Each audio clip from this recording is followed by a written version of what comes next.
Welcome back to day 2 of our Lenten meditations. And today we're going to focus on hymn number 142, known as Lord Who Throughout These 40 Days. This was created for worship specifically by Claudia Frances Herneman, who was the daughter and the wife of two different clergymen in England during the 19th century. Herneman wrote in her lifetime more than 150 hymns, many of which were specifically for children, including one that was written for the Girls Friendly Society. Now, I don't know if you're familiar with the Girls Friendly Society or not, but this was a ministry that was raised up within the Episcopal Church and is still active today. Now, when it initially started, their goal was of this ministry was to work with young women between the ages of about 5 and 21 and to help them hone skills, important skills that they would need to have for later in their life. As the title suggests, yes, their focus was on how to be friendly and courteous to one another. And also, in those days, they focused on things like housekeeping and the importance of family, how to create good friendships and good relationships, how to perfect good social skills. All of those were what was taught in the ministry in the early days. Nowadays, however, and the Girls Friendly Society still does actively exist in the church, it is more open to women who are outside of the Episcopal Church. And they also focus more on things like good leadership skills, how to be a strong and confident person out in the world, how to communicate well, how to support other powerful, strong women in what they are doing, and how to have them support you as well. So it has evolved as women's lives have evolved as well. They also are really strong advocates in a lot of areas of women's issues. And if you are interested in more about the Girls Friendly Society, there is information on our diocesan website. They really are a very good organization in which for young women to participate. But enough about the Girls Friendly Society and their hymn that was written by Herneman. Let's get back to the hymn that we're talking about today for Lent.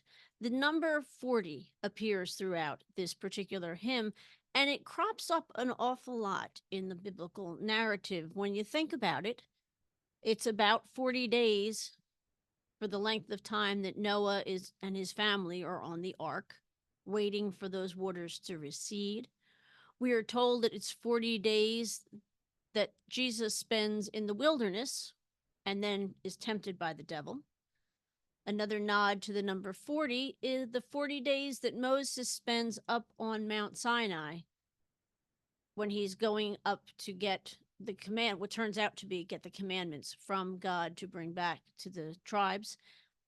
40 years is also the length of time that the Jewish people wander in the desert after escaping Egypt and before coming to the promised land. Time of the resurrection and the time of the ascension are 40 days apart.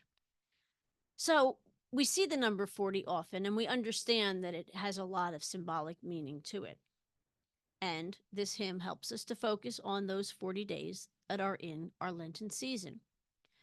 So let's hear what our hymn is telling us for today.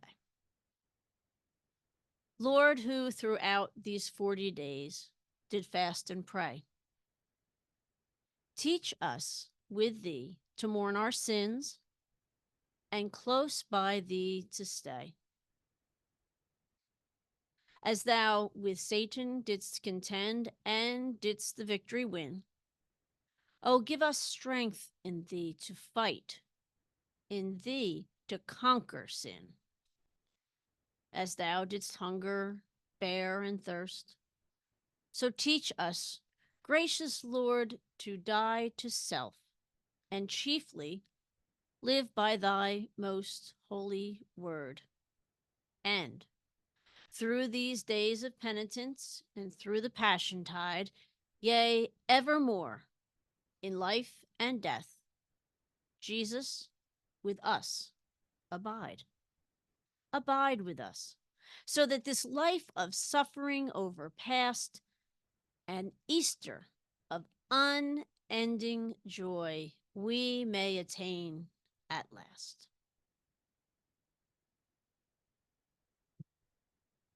It feels like a complete subject in this particular hymn. We go through the entire wandering in the desert of Lent and are reminded in that very last verse about what it all is about, what we have to look forward to. So, with that in mind and some other thoughts that may have come to you as you were hearing the words of that hymn, I've got a few questions for you, as always. First off, how does it feel to contemplate the time when Jesus spent in the wilderness fighting the devil's temptations? What does the term to die to self mean to you? And finally, that final verse seems to really pivot to an entirely different feeling. How does it sit with you so early in the Lenten season to think about those feelings in relationship to the usual feelings that you have during the season of Lent?